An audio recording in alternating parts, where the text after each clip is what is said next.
Company व्यवस्थापकाची 88 लाखांची cyber फसवणूक।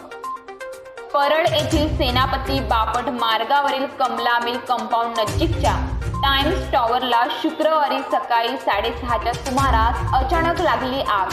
लालबागचा राजा चरणी अंबानीकडून 20 किलो सोन्याचा मुकुट अर्पण।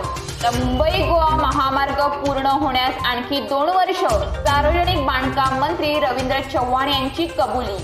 4 विशाल प्रकल्पांना मान्यता, 1,17,220 कोटींची गुंतवणूक। तर अंधेरीतील गोखले रेल्वे उड्डाणपुलाची दुसरी तुळई बसवण्याच्या कामाला सुरुवात। मुंबईमध्ये गणेशोत्सवानिमित्त मेट्रो 2A आणि मेट्रो 7 मार्गिकांवरील फेऱ्यांमध्ये वाढ, 20 अतिरिक्त फेऱ्या। पुणे मुंबई महामार्गावर वाहतूक कोंडी, अमृताजन पुलाजवळ वाहतूक कासवा गतीने। तर पिंपरी पोलीस ठाण्यासमोर अतिक्रमण काढताना पोलिसांनाच मारहाण। घोडबंदर मार्गावरील उड्डाणपुलावर पुन्हा अपघात, एसटी बस गाडी कथड्याला धडकली।